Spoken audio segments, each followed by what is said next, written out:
Bonjour, un effort. Voici la mardi matin. 2 Corinthiens chapitre 5, verset 9. Paul dit ceci. C'est pour cela aussi que nous nous efforçons de lui être agréable. Un effort à faire. Dieu demande cet effort-là.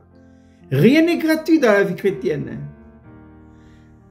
À la croix de Golgotha, Jésus a lancé ce cri mémorable. Tout est accompli. Il a tout accompli. Mais attention, c'est tout accompli que l'apôtre Paul va le répéter en d'autres termes dans sa lettre aux Colossiens. Vous avez tout pleinement en Christ. Mais c'est un tout pleinement potentiel. Et ce qui est potentiel doit maintenant devenir une réalité expérimentale en vous et en moi. Le Saint-Esprit dispose d'un instrument ô combien merveilleux. C'est la croix.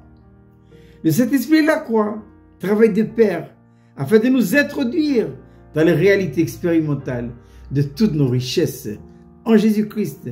Mais nous avons un effort à faire. Dieu nous demande ceci, mais le reste, c'est lui qui va l'accomplir. Il nous demande ça simplement. Et souvent, l'adversaire, l'opposition en nous, vient d'où? Vient de la vie naturelle. Parce que cette vie naturelle, elle est en nous, mais c'est elle qui fait opposition à l'œuvre du Saint-Esprit de la croix en nous pour nous introduire dans les réalités expérimentales de toute la rédemption. Mais là, Dieu fait appel à quoi? À notre volonté. L'effort est lié à la volonté. Et la volonté, c'est une des facultés de l'âme, capacité de choisir et de décider. Faites un effort. Voilà. Mais la bonne réponse nous viendra de l'apôtre Pierre qui dit ceci dans sa deuxième lettre. Il dit, à cause de cela même, à cause de quoi? À cause de ce que Dieu nous a fait en Christ, participant de sa gloire et participant de sa nature. C'est quoi la gloire?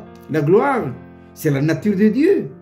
Mais c'est quoi la nature de Dieu? La nature de Dieu qui veut former en nous, c'est son caractère et sa mentalité. Et l'homme naturel s'y oppose. Alors Pierre dira, à cause de cela même, faites tous vos efforts. Alors Pierre appuie lui. Il dit, faites tous vos efforts.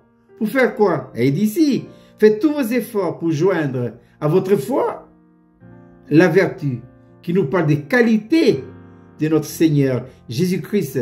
À la vertu, la science. Il faut toujours faire un effort.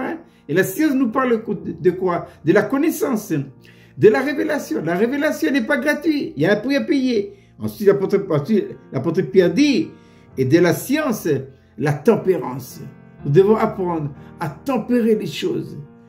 Il faut éviter les excitations. Il faut rester calme. Jérémie dira, il est bon à l'âme d'attendre en silence le secours de l'Éternel. À la tempérance, la patience. Nous devons être des hommes et des femmes patients. On est trop pressés. Dieu n'est pas pressé, lui, mais c'est nous. Il faut être patient. Mais ça, là, il faut faire un effort. La clé, c'est l'effort. À la patience, la piété qui nous parle de la nature divine. Et à la piété, quoi? L'amour fraternel et puis la charité. L'amour fraternel et la charité se résument en un mot. C'est le mot agapé. Mais l'amour doit monter en puissance. Voilà. Et pour que l'amour fraternel est lié. Est lié à quoi? Est lié à la vie du Seigneur Jésus-Christ. Dans la vie naturelle qui s'oppose, c'est l'amour philéo. Mais l'amour fraternel en Jésus-Christ, c'est l'amour agapé. Nous devons passer de philéo à agapé. Mais pour ça, il faut faire un effort. Voilà. Faisons notre part. Et Dieu fera le reste. Il ne faut pas écouter les oppositions, les exigences de notre vie naturelle. Dieu l'a condamné à la croix de Golgotha par son Fils bien-aimé, Jésus-Christ. Alors je répète cette belle petite manne pour ce matin, 2 Corinthiens chapitre 5, verset 9. C'est pour cela que nous aussi, nous nous efforçons de lui être agréable. Allez, un petit effort. Je vous souhaite de passer une agréable journée.